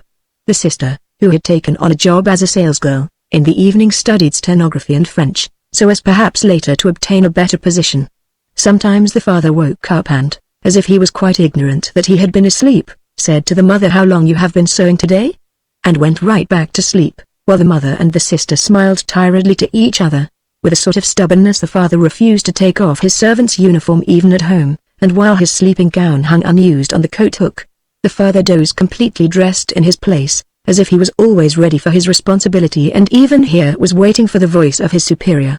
As a result, in spite of all the care of the mother and sister, his uniform, which even at the start was not new, grew dirty, and Gregor looked, often for the entire evening, at this clothing, with stains all over it and with its gold buttons always polished, in which the old man, although very uncomfortable, slept peacefully nonetheless. As soon as the clock struck 10, the mother tried gently encouraging the father to wake up and then persuading him to go to bed, on the ground that he couldn't get a proper sleep here and that the father, who had to report for service at 6 o'clock, really needed a good sleep. But in his stubbornness, which had gripped him since he had become a servant, he insisted always on staying even longer by the table, although he regularly fell asleep and then could only be prevailed upon with the greatest difficulty to trade his chair for the bed. No matter how much the mother and sister might at that point work on him with small admonitions, for a quarter of an hour he would remain shaking his head slowly, his eyes closed, without standing up. The mother would pull him by the sleeve and speak flattering words into his ear. The sister would leave her work to help her mother, but that would not have the desired effect on the father. He would settle himself even more deeply in his armchair. Only when the two women grabbed him under the armpits would he throw his eyes open, look back and forth at the mother and sister, and habitually say, "This is a life. This is the peace and quiet of my old age." And propped up by both women, he would heave himself up elaborately, as if for him it was the greatest trouble, allow himself to be led to the door by the women, wave them away there, and proceed on his own from there, while the mother quickly threw down her sewing implements and the sister her pen in order to run after the father and help him some more. In this overworked and exhausted family, who had time to worry any longer about Gregor more than was absolutely necessary? The household was constantly getting smaller. The servant girl was now let go. A huge bony cleaning woman with white hair flying all over her head came in the morning and evening to do the heaviest work. The mother took care of everything else in addition to her considerable sewing work. It even happened that the various pieces of family jewelry, which previously the mother and sister had been overjoyed to wear on social and festive occasions, were sold, as Gregor found out in the evening from the general discussion of the prices they had fetched. But the greatest complaint was always that they could not leave this apartment, which was too big for their present means, since it was impossible to imagine how Gregor might be moved. But Gregor fully recognized that it was not just consideration for him which was preventing a move, for he could have been transported easily in a suitable box with a few air holes.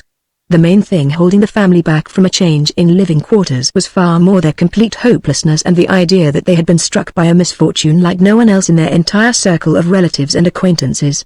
What the world demands of poor people they now carried out to an extreme degree. The father brought breakfast to the petty officials at the bank. The mother sacrificed herself for the undergarments of strangers. The sister behind her desk was at the beck and call of customers, but the family's energies did not extend any further.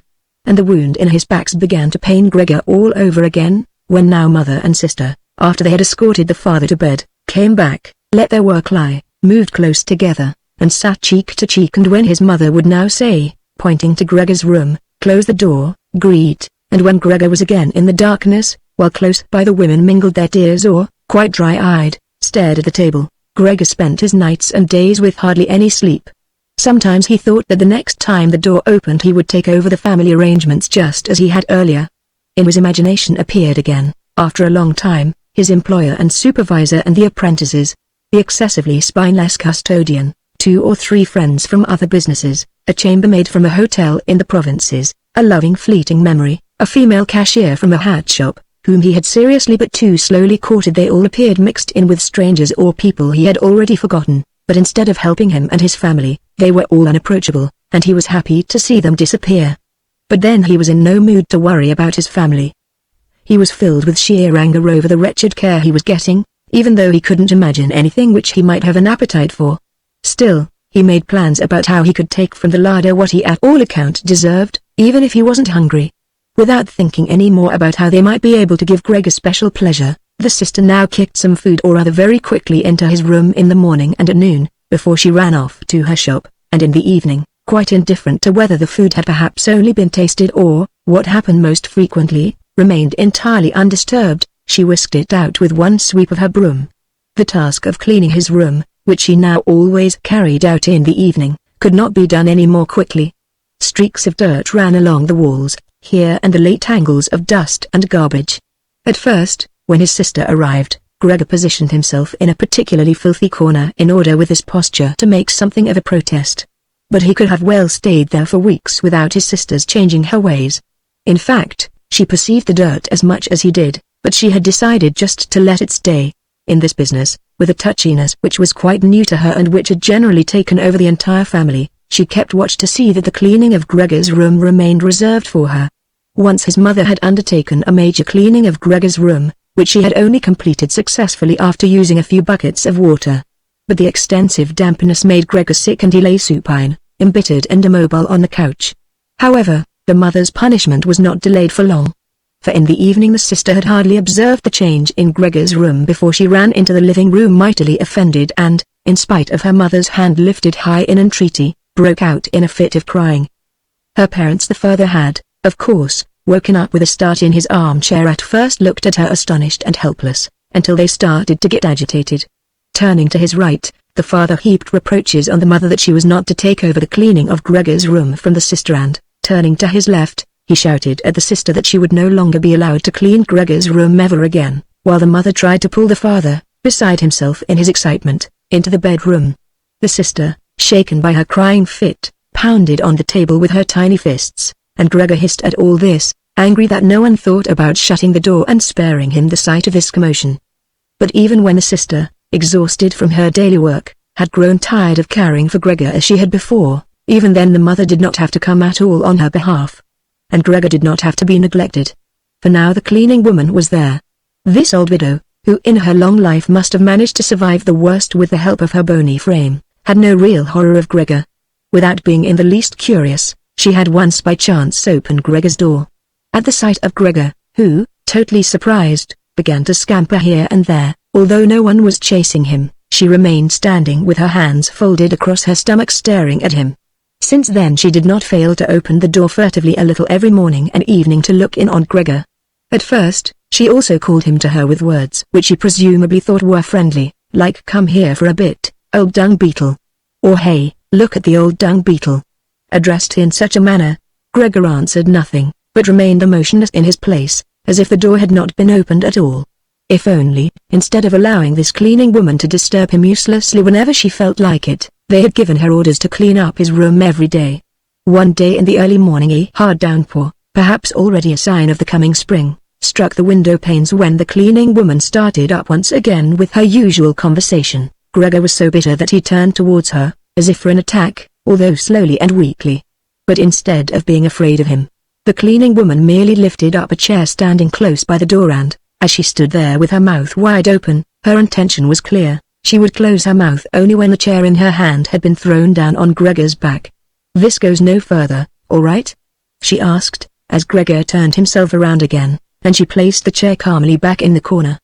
Gregor ate hardly anything anymore. Only when he chanced to move past the food which had been prepared did he, as a game, take a bit into his mouth, hold it there for hours, and generally spit it out again. At first he thought it might be his sadness over the condition of his room which kept him from eating, but he very soon became reconciled to the alterations in his room. People had grown accustomed to put into storage in his room things which they couldn't put anywhere else, and at this point there were many such things, now that they had rented one room of the apartment to 3 lodgers. These solemn gentlemen, all 3 had full beards, as Gregor once found out through a crack in the door, were meticulously intent on tidiness, not only in their own room but, since they had now rented a room here, in an entire household, and particularly in the kitchen. They simply did not tolerate any useless or shoddy stuff. Moreover, for the most part they had brought with them their own pieces of furniture. Thus, many items had become superfluous, and these were not really things one could sell or things people wanted to throw out. All these items ended up in Gregor's room, even the box of ashes and the garbage pail from the kitchen. The cleaning woman, always in a hurry, simply flung anything that was momentarily useless into Gregor's room. Fortunately Gregor generally saw only the relevant object and the hand which held it. The cleaning woman perhaps was intending, when time and opportunity allowed, to take the stuff out again or to throw everything out all at once, but in fact the things remained lying there, wherever they had ended up at the first throw, unless Gregor squirmed his way through the accumulation of junk and removed it. At first he was forced to do this because otherwise there was no room for him to creep around, but later he did it with a growing pleasure, although after such movements, tired to death and feeling wretched, he didn't budge for hours, because the lodgers sometimes also took their evening meal at home in the common living room. The door to the living room stayed shut on many evenings. But Gregor had no trouble at all going without the open door. Already on many evenings when it was open he had not availed himself of it, but, without the family noticing, was stretched out in the darkest corner of his room. However, once the cleaning woman had left the door to the living room slightly ajar, and it remained open even when the lodgers came in the evening and the lights were put on. They sat down at the head of the table, where in earlier days the mother, the father, and Gregor had eaten, unfolded their serviettes, and picked up their knives and forks. The mother immediately appeared in the door with a dish of meat, and right behind her the sister with a dish piled high with potatoes. The food gave off a lot of steam. The gentlemen lodgers bent over the plate set before them, as if they wanted to check it before eating, and in fact the one who sat in the middle for the other 2 he seemed to serve as the authority, cut off a piece of meat still on the plate obviously to establish whether it was sufficiently tender and whether or not something should be shipped back to the kitchen. He was satisfied, and mother and sister, who had looked on in suspense, began to breathe easily and to smile. The family itself ate in the kitchen. In spite of that, before the father went into the kitchen, he came into the room and with a single bow, cap in hand, made a tour of the table. The lodgers rose up collectively and murmured something in their beards. Then, when they were alone, they ate almost in complete silence. It seemed odd to Gregor that, out of all the many different sorts of sounds of eating, what was always audible was their chewing teeth, as if by that Gregor should be shown that people needed their teeth to eat and that nothing could be done even with the most handsome toothless jawbone. "I really do have an appetite," Gregor said to himself sorrowfully, "but not for these things. How these lodgers stuff themselves, and I am dying. On this very evening the violin sounded from the kitchen. Gregor didn't remember hearing it all through this period. The lodgers had already ended their night meal. The middle one had pulled out a newspaper and had given each of the other two a page, and they were now leaning back, reading and smoking. When the violin started playing, they became attentive, got up, and went on tiptoe to the hall door, at which they remained standing pressed up against one another. They must have been audible from the kitchen, because the father called out, "Perhaps the gentlemen don't like the playing? It can be stopped at once." "On the contrary," stated the lodger in the middle, "might the young woman not come in to us and play in the room here, where it is really much more comfortable and cheerful?" "Oh, thank you," cried out the father, as if he were the one playing the violin.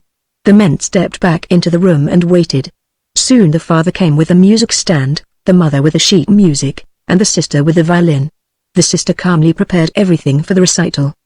The parents, who had never previously rented a room and therefore exaggerated their politeness to the lodgers, dared not sit on their own chairs.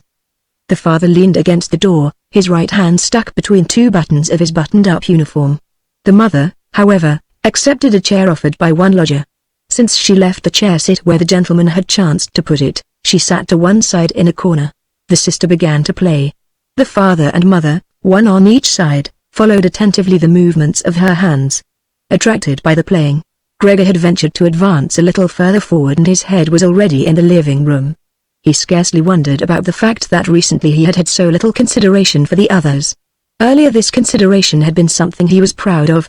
And for that very reason he would have had at this moment more reason to hide away, because as a result of the dust which lay all over his room and flew around with the slightest movement, he was totally covered in dirt.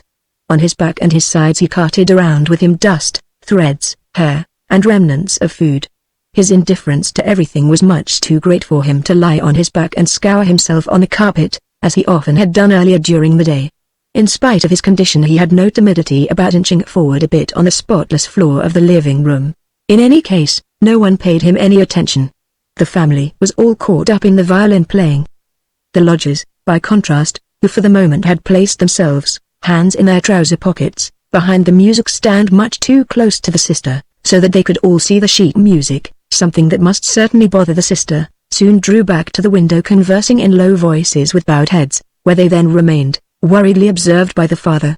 It now seemed really clear that, having assumed they were to hear a beautiful or entertaining violin recital, they were disappointed and were allowing their peace and quiet to be disturbed only out of politeness. The way in which they all blew the smoke from their cigars out of their noses and mouths in particular led one to conclude that they were very irritated. And yet his sister was playing so beautifully. Her face was turned to the side, her gaze followed the score intently and sadly. Gregor crept forward still a little further, keeping his head close against the floor in order to be able to catch her gaze if possible. Was he an animal that music so captivated him? For him it was as if the way to the unknown nourishment he craved was revealing itself. He was determined to press forward right to his sister, to tug at her dress, and to indicate to her in this way that she might still come with her violin into his room, because here no one valued the recital as he wanted to value it. He did not wish to let her go from his room any more, at least not as long as he lived. His frightening appearance would for the first time become useful for him. He wanted to be at all the doors of his room simultaneously and snarl back at the attackers. However, his sister should not be compelled but would remain with him voluntarily. She would sit next to him on the sofa, bend down her ear to him, and he would then confide in her that he firmly intended to send her to the conservatory and that, if his misfortune had not arrived in the interim, he would have declared all this last Christmas had Christmas really already come and gone ? And would have brooked no argument. After this explanation his sister would break out in tears of emotion, and Gregor would lift himself up to her armpit and kiss her throat, which she, from the time she started going to work, had left exposed without a band or a collar. "Mr. Samsa," called out the middle lodger to the father and, without uttering a further word, pointed his index finger at Gregor as he was moving slowly forward. The violin fell silent. The middle lodger smiled, first shaking his head once at his friends, and then looked down at Gregor once more. Rather than driving Gregor back again, the father seemed to consider it of prime importance to calm down the lodgers, although they were not at all upset and Gregor seemed to entertain them more than the violin recital. The father hurried over to them and with outstretched arms tried to push them into their own room and simultaneously to block their view of Gregor with his own body. At this point they became really somewhat irritated, although one no longer knew whether that was because of the father's behavior or because of knowledge they had just acquired that they had, without knowing it, a neighbor like Gregor. They demanded explanations from his father, raised their arms to make their points, tugged agitatedly at their beards, and moved back towards their room quite slowly. In the meantime, the isolation which had suddenly fallen upon his sister after the sudden breaking off of the recital had overwhelmed her. She had held onto the violin and bow in her limp hands for a little while and had continued to look at the sheet music as if she was still playing. All at once she pulled herself together, placed the instrument in her mother's lap. The mother was still sitting in her chair having trouble breathing, for her lungs were laboring, and had run into the next room, which the lodgers, pressured by the father, were already approaching more rapidly. One could observe how under the sisters' practiced hands the sheets and pillows on the beds were thrown on high and arranged. Even before the lodgers had reached the room, she was finished fixing the beds and was slipping out. The father seemed so gripped once again with his stubbornness that he forgot about the respect which he always owed to his renters.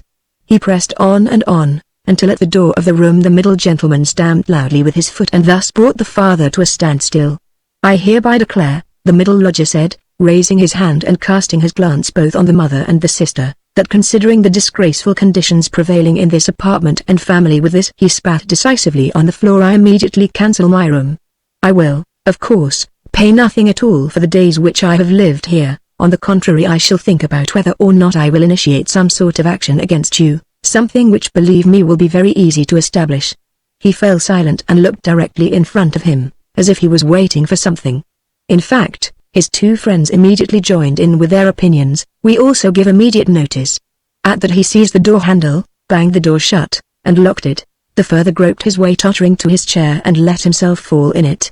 It looked as if he was stretching out for his usual evening snooze, but the heavy nodding of his head, which looked as if it was without support, showed that he was not sleeping at all. Gregor had lain motionless the entire time in the spot where the lodgers had caught him. Disappointment with the collapse of his plan and perhaps also weakness brought on by his severe hunger made it impossible for him to move. He was certainly afraid that a general disaster would break over him at any moment, and he waited. He was not even startled when the violin fell from the mother's lap, out from under her trembling fingers, and gave off a reverberating tone. "My dear parents," said the sister, banging her hand on the table by way of an introduction, "things cannot go on any longer in this way. Maybe if you don't understand that, well, I do. I will not utter my brother's name in front of this monster, and thus I say only that we must try to get rid of it. We have tried what is humanly possible to take care of it and to be patient. I believe that no one can criticize us in the slightest." "She is right in 1,000 ways," said the father to himself. The mother, who was still incapable of breathing properly, began to cough numbly with her hand held up over her mouth and a manic expression in her eyes. The sister hurried over to her mother and held her forehead. The sister's words seemed to have led the father to certain reflections. He sat upright, played with his uniform hat among the plates, which still lay on the table from the lodger's evening meal, and looked now and then at the motionless Gregor. "We must try to get rid of it," the sister now said decisively to the father, for the mother, in her coughing fit, was not listening to anything. "It is killing you both. I see it coming. When people have to work as hard as we all do, they cannot also tolerate this endless torment at home. I just can't go on any more." And she broke out into such a crying fit that her tears flowed out down onto her mother's face. She wiped them off her mother with mechanical motions of her hands. "Child," said the father sympathetically and with obvious appreciation, "then what should we do?" The sister only shrugged her shoulders as a sign of the perplexity which, in contrast to her previous confidence, had come over her while she was crying. "If only he understood us," said the father in a semi-questioning tone. The sister, in the midst of her sobbing, shook her hand energetically as a sign that there was no point thinking of that. "If he only understood us," repeated the father, and by shutting his eyes he absorbed the sister's conviction of the impossibility of this point. Then perhaps some compromise would be possible with him.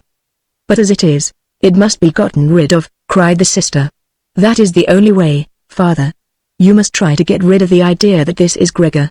The fact that we have believed for so long, that is truly our real misfortune. But how can it be Gregor? If it were Gregor, he would have long ago realized that a communal life among human beings is not possible with such an animal and would have gone away voluntarily. Then we would not have a brother, but we could go on living and honor his memory. But this animal plagues us. It drives away the lodgers, will obviously take over the entire apartment, and leave us to spend the night in the alley. Just look, father," she suddenly cried out, "he's already starting up again. With a fright which was totally incomprehensible to Gregor, the sister even left the mother, pushed herself away from her chair, as if she would sooner sacrifice her mother than remain in Gregor's vicinity, and rushed behind her father who, excited merely by her behavior, also stood up and half raised his arms in front of the sister as though to protect her. But Gregor did not have any notion of wishing to create problems for anyone, and certainly not for his sister.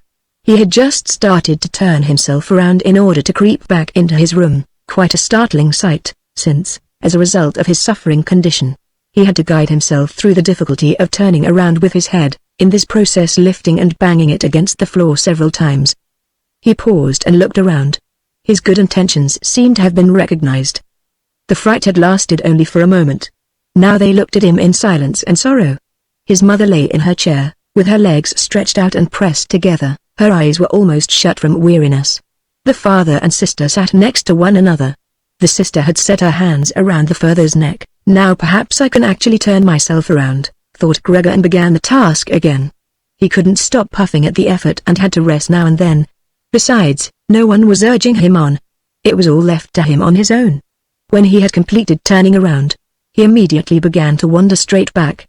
He was astonished at the great distance which separated him from his room and did not understand in the least how in his weakness he had covered the same distance a short time before, almost without noticing it.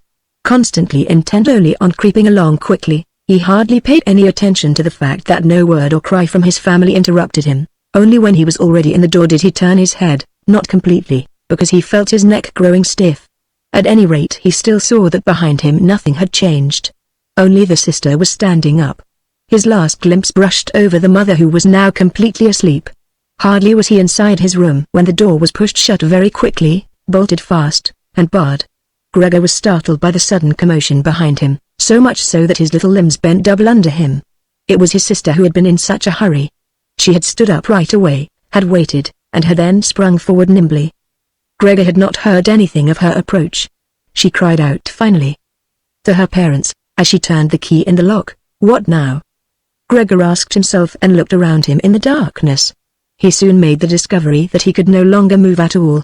He was not surprised at that. On the contrary, it struck him as unnatural that up to this point he had really been able to move around with these thin little legs. Besides, he felt relatively content. True, he had pains throughout his entire body, but it seemed to him that they were gradually becoming weaker and would finally go away completely.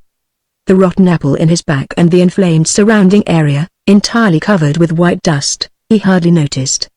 He remembered his family with deep feelings of love. In this business, his own thought that he had to disappear was, if possible, even more decisive than his sister's. He remained in this state of empty and peaceful reflection until the tower clock struck 3 o'clock in the morning. From the window he witnessed the beginning of the general dawning outside. Then, without willing it, his head sank all the way down, and from his nostrils flowed out weakly his last breath. Early in the morning the cleaning woman came. In her sheer energy and haste she banged all the doors in precisely the way people had already asked her to avoid, so much so that once she arrived a quiet sleep was no longer possible anywhere in the entire apartment. In her customarily brief visit to Gregor she at first found nothing special. She thought he lay so immobile there because he wanted to play the offended party. She gave him credit for as complete an understanding as possible. Since she happened to be holding the long broom in her hand, she tried to tickle Gregor with it from the door. When that was quite unsuccessful, she became irritated and poked Gregor a little, and only when she had shoved him from his place without any resistance did she become attentive. When she quickly realized the true state of affairs, her eyes grew large. She whistled to herself. However, she didn't restrain herself for long. She pulled open the door of the bedroom and yelled in a loud voice into the darkness, "Come and look. It's kicked the bucket. It's lying there, totally snuffed."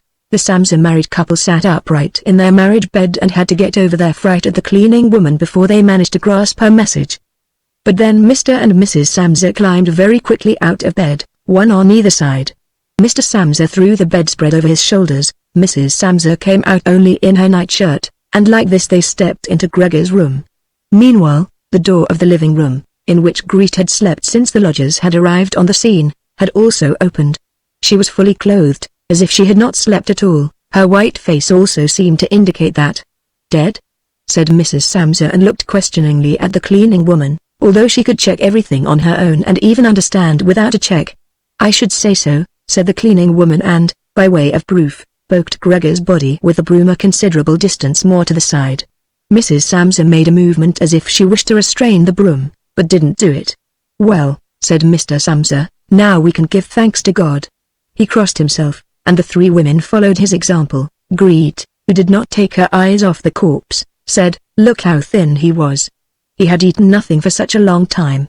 The meals which came in here came out again exactly the same. In fact, Gregor's body was completely flat and dry.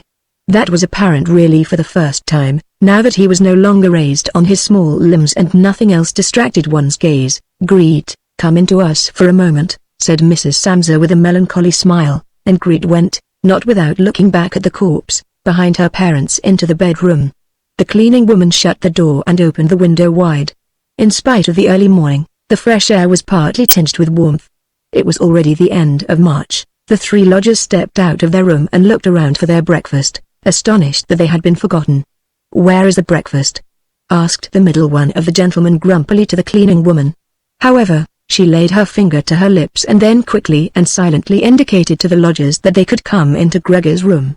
So they came and stood in the room, which was already quite bright, around Gregor's corpse, their hands in the pockets of their somewhat worn jackets. Then the door of the bedroom opened, and Mr. Samsa appeared in his uniform, with his wife on one arm and his daughter on the other. All were a little tear-stained. Now and then Greet pressed her face onto her father's arm. "Get out of my apartment immediately," said Mr. Samsa and pulled open the door, without letting go of the women. "What do you mean?" said the middle lodger, somewhat dismayed and with a sugary smile. The two others kept their hands behind them and constantly rubbed them against each other, as if in joyful anticipation of a great squabble which must end up in their favor. "I mean exactly what I say," replied Mr. Samsa and went directly with his two female companions up to the lodger. The latter at first stood there motionless and looked at the floor, as if matters were arranging themselves in a new way in his head. "All right, then we'll go," he said and looked up at Mr. Samsa as if, suddenly overcome by humility, he was asking fresh permission for this decision. Mr. Samsa merely nodded to him repeatedly with his eyes open wide. Following that, the lodger actually went with long strides immediately out into the hall. His two friends had already been listening for a while with their hands quite still, and now they hopped smartly after him, as if afraid that Mr. Samsa could step into the hall ahead of them and disturb their reunion with their leader.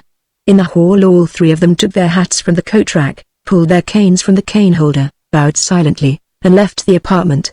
In what turned out to be an entirely groundless mistrust, Mr. Samsa stepped with the two women out onto the landing, leaned against the railing, and looked over as the three lodgers slowly but steadily made their way down the long staircase, disappeared on each floor in a certain turn of the stairwell, and in a few seconds came out again.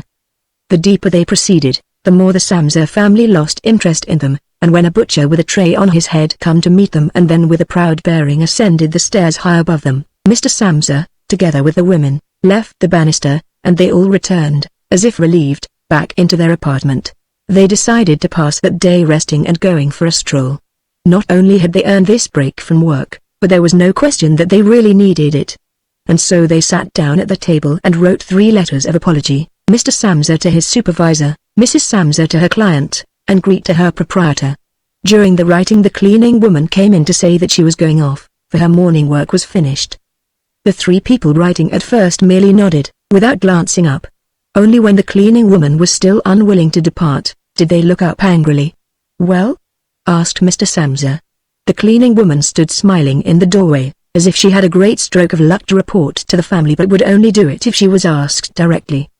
The almost upright small ostrich feather in her hat, which had irritated Mrs. Samsa during her entire service, swayed lightly in all directions. "All right then, what do you really want?" asked Mrs. Samsa, whom the cleaning lady still usually respected. "Well," answered the cleaning woman, smiling so happily she couldn't go on speaking right away, "about how that rubbish from the next room should be thrown out. You mustn't worry about it. It's all taken care of." Mrs. Samsa and Greet bent down to their letters, as though they wanted to go on writing. Mr. Samsa, who noticed that the cleaning woman wanted to start describing everything in detail, decisively prevented her with an outstretched hand. But since she was not allowed to explain, she remembered the great hurry she was in, and called out, clearly insulted, "Bye-bye, everyone," turned around furiously and left the apartment with a fearful slamming of the door. "This evening she'll be let go," said Mr. Samsa, but he got no answer from either his wife or from his daughter, because the cleaning woman seemed to have upset once again the tranquility they had just attained. They got up, went to the window, and remained there, with their arms about each other. Mr. Samsa turned around in his chair in their direction and observed them quietly for a while. Then he called out, "All right, come here then. Let's finally get rid of old things. And have a little consideration for me." The women attended to him at once. They rushed to him, caressed him, and quickly ended their letters. Then all three left the apartment together, something they had not done for months now, and took the electric tram into the open air outside the city. The car in which they were sitting by themselves was totally engulfed by the warm sun. Leaning back comfortably in their seats, they talked to each other about future prospects, and they discovered that on closer observation these were not at all bad, for the three of them had employment, about which they had not really questioned each other at all, which was extremely favorable and with especially promising prospects. The greatest improvement in their situation at this moment, of course, had to come from a change of dwelling. Now they wanted to rent an apartment smaller and cheaper but better situated and generally more practical than the present one, which Gregor had found. While they amused themselves in this way, it struck Mr. and Mrs. Samsa, almost at the same moment, how their daughter, who was getting more animated all the time, has blossomed recently, in spite of all the troubles which had made her cheeks pale, into a beautiful and voluptuous young woman. Growing more silent and almost unconsciously understanding each other in their glances, they thought that the time was now at hand to seek out a good honest man for her. And it was something of a confirmation of their new dreams and good intentions when at the end of their journey their daughter got up first and stretched her young body,